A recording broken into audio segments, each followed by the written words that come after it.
Hello and welcome back. You're watching the press preview, a first look at what's on the front pages as they arrive. Now, in the next half an hour, we'll see what's making headlines with the journalists Christina Patterson and Ali Miraj. So let's take a look at what's on some of those front pages.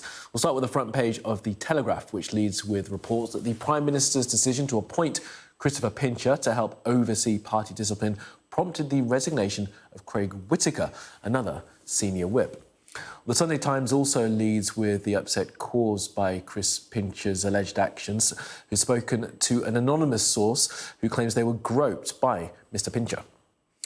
The Sunday Mirror claims that the Prime Minister missed chances to investigate Mr Pincher after being warned about his behaviour previously. The Observer reports that the government's official spending watchdog is to launch an inquiry into the Prime Minister's claims that 40 new hospitals will be built by 2030. The Express claims that a cabinet battle is underway, with ministers urging Boris Johnson to cut taxes now. And the Daily Star tells British people to wash less to avoid water shortages as hot weather is on the horizon. And a reminder that by scanning that QR code that you see on your screen during the programme, you can check out tomorrow's front pages while we talk through them. All right, now let's bring in our guests this evening, the journalists Christina Patterson and Ali Miraj. Christina, Ali, good evening to you. Lovely to have you with us. Thank you for being with us. So let's start off with you, Ali. We'll start with the front page of The Telegraph. This is the headline there. As we can see, the Prime Minister apparently turned a blind eye to warnings about Christopher Pincher. Well, this is a story, Kamali, that's been running in the Telegraph, talking about the fact that Craig Whitaker, who was also in the Whip's office, another Conservative MP, raised issues back in February when the reshuffle took place, which brought Chris Pincher back into the Cabinet Office, back into the Whip's office as Deputy Whip. Craig Whitaker actually raised an issue and said he was uncomfortable and resigned his own position and did not want to remain in the Whip's office. Now, this comes on the back of a number of allegations that have been made against Chris Pincher, some going back to 2017, another one in 2018, and then obviously the latest issue that happened on Friday at the Carlton Club, where apparently we understand that two people were sort of inappropriately approached by Chris Pincher, to put it politely. There has to be an investigation into this, but based on the fact that Pincher himself has recused himself of his position and the whip has now been withdrawn belatedly by the Prime Minister, I do think it calls into question of how long Chris Pincher can survive as an MP, particularly when you look at what happened to Neil Parish, who was allegedly looking up tractors and ended up looking at porn in the chamber of the House of Commons, who had to be forced out of Parliament, and his seat just was contested in a by-election. And Imran Ahmed Khan, again, another MP recently forced out for child sexual abuse. So this comes on the back of a really torrid period for the party, and it's beginning to get this reputation of being increasingly sleazy, which is unfair because most politicians are just going about doing their jobs and trying to do the best of their ability. But this looks really bad, and I think Chris Pincher, unfortunately, should consider his position really here. Thank you for that, Ali. Christine, let's move on to the front page of the Sunday Times. It's the same story, but I just want you to sort of pick up on the reporting that we're getting from the Times there. They say they've spoken to the person who was allegedly groped by Mr Pincher, saying he was furious and shell-shocked. Yes, well, I mean, if you want a symbol for this ghastly, sleaze-ridden, lying, sexually assaulting, drunken government, then really you couldn't do much better or worse, arguably, than this rather ghastly man, because there have been a series of allegations. I think there are now 6 more allegations of sexual assault. Let's call a spade here.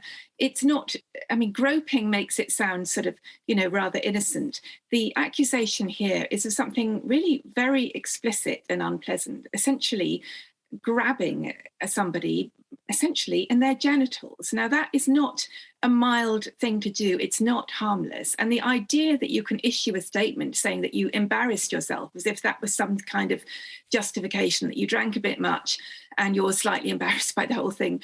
No, you're not slightly embarrassed. That's a crime. Sexual assault that is not something that should be allowed to happen in any workplace. And there is every indication that since there are repeated allegations, that this has happened repeatedly. And not only that, but that the Prime Minister was warned on at least 2 occasions about his history. And not only that, but that he joked about it. The story at hand for this evening, if we can, please, just the allegations against Mr. Pincher at this stage.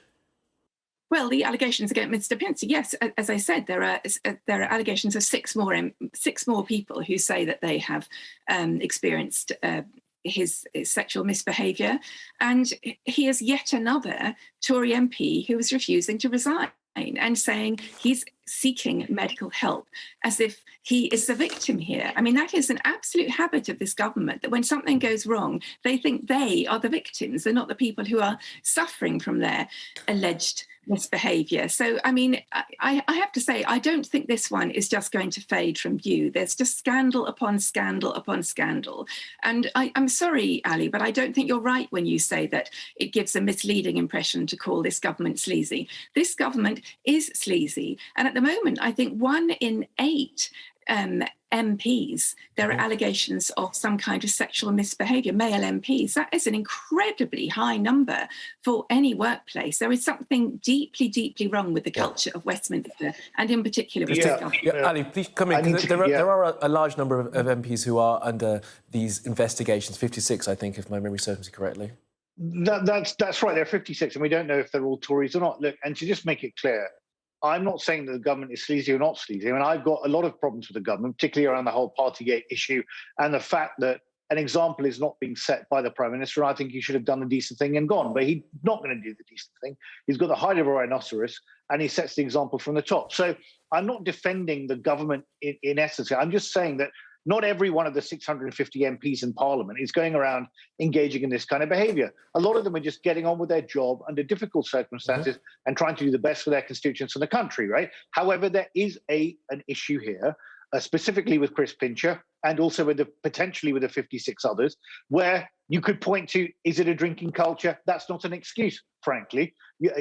Christina, you're right in this sense, that if it was in any other walk of life, you would have to resign. You'd have to resign your job, which is exactly why I think Chris Pincher's position, even based on what we know before the investigations happened, really, given the fact he himself has resigned his position, I think it's going to be untenable for him to stay as an MP.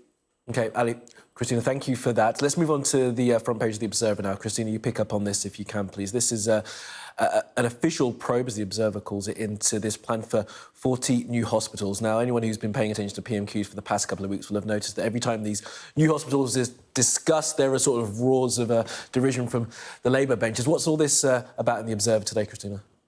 Well, this was a manifesto promise by the Tory party to build 40 new hospitals.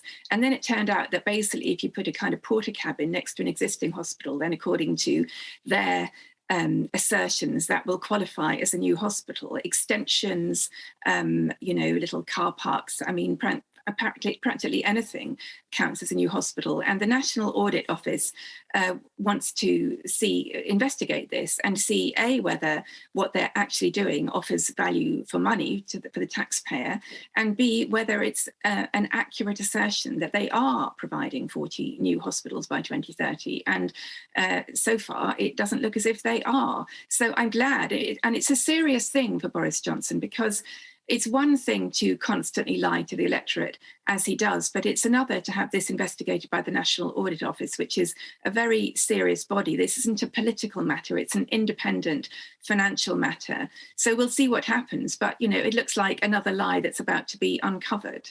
Well, Ali, just pick up on this then if you can, because regardless of how this inquiry actually does turn out, another inquiry into Boris Johnson and the government, it will not be welcome right now. No, that's right. I mean, this seems to be inquiry after inquiry at the moment. This has been instigated, as I understand it, by Wes Streeting, the shadow health secretary, who is a rising star of the Labour Party and potentially wants to become leader, so we understand, at some point. It looks like the Comptroller and Auditor General is looking into this. National Audit Office is an independent body that is going to conduct this review. And the thing that this throws up, Kamali, for me, is that there is a difference between the government announcing things and actually delivering them. You could see this in the Rwanda policy.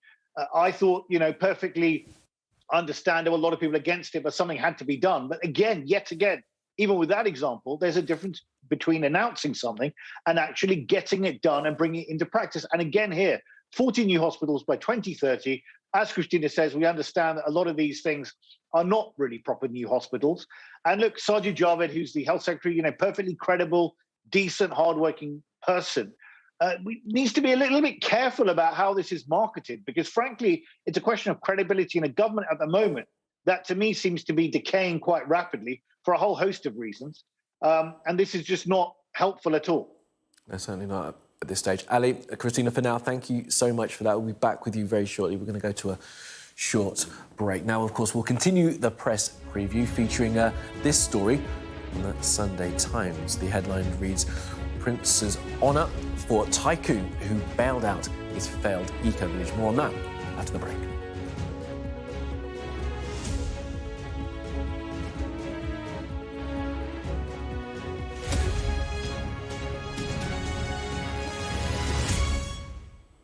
Hello and welcome back. You're watching the press preview. I'm joined by the journalists Christina Patterson and Ali Miraj. Christina, Ali, thanks for staying with us. Christina, let's pick up on the front page of the Sunday Times, their main story tomorrow morning. The headline there is, we can see Prince's honour for tycoon who bailed out his failed eco-village. Of course, this news comes on the back of the reporting from just a week or so ago that Prince Charles was given bags of cash by a former Qatari Prime Minister.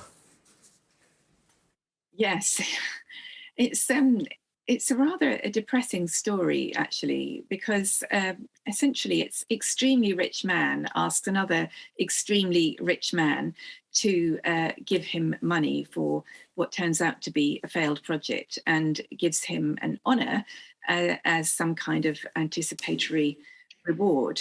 But the kind of big coincidence is that the extremely rich man who Prince Charles is asking to, or had asked for funds for an eco-village that he built, is also the extremely rich man that Boris Johnson asked to pay for the gold wallpaper at Downing Street, and also asked, apparently, to pay for £150,000 treehouse for his toddler at Chequers. I mean, the whole thing is it sounds so surreal that it feels as if it has to be nonsense, but apparently it isn't nonsense. Apparently people really do go around, or at least our Prime Minister goes around, wanting gold wallpaper and 150 grand tree houses. And Prince Charles, who is extremely rich, wanted money for a village that he was building around a mansion called Dumfries House that he bought, and also lent that mansion to Lord Brownlow for his 50th birthday celebrations.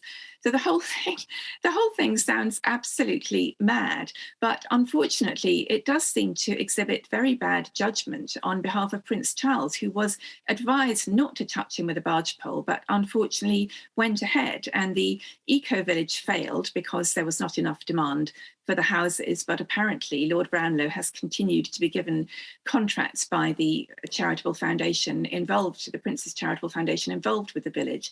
So the whole thing is a bit of a mess, but it casts a heavy shadow over the reputation of the heir to the throne at a time when, frankly, it'd be helpful not to have that. And Christina and Clarence House have said at the end of this reporting that all sort of measures were properly followed, so there's nothing untoward in this situation. But Ali, as Christina was saying there, this does sort of bring back to the attention this idea that the heir to the throne, the man who will be king soon, has perhaps made some bad decisions in the past that perhaps you won't make in the future. Look, I'm a big supporter of Prince Charles. I think he's an intelligent man, thoughtful, very well read, and cares about the job he does. However, this kind of thing does smack of a lack of judgment, and I think he is going to have to be extremely careful going forward. It was only a few days ago that we heard about the £500 notes in the suitcase stuffed from some Qatari sheikh. These kind of things do not look good, and you cannot have a situation where there is any perception whatsoever, be it correct or incorrect, that honours of any kind are conferred for donations. And also anything like that has to be declared openly. Related party transactions for a charity need to be declared properly. I'm sure Prince Charles will be paying close attention to this going forward. OK, thank you for that, Ali. And just quickly then, before we go to the break, Christina, let's look at page 2 of the Express. This is all about travel chaos at the airports this summer that we're expecting. Lines of bags there, but help is at hand because the recruits are now going to be put on a fast track. Tell us about this. Well, I really hope so, because I feel so sorry for all the people who've been trying to get away for breaks and after having waited a long time. And airports are absolute chaos at the moment, and there's an awful lot of lost luggage sitting around, apparently abandoned. And it's miserable to miss your flight. It's miserable to have a flight cancelled. It's miserable Christina, to lose your luggage. I apologise for interrupting you, but I've run out of time. I should never have put that question to you anyway. All right.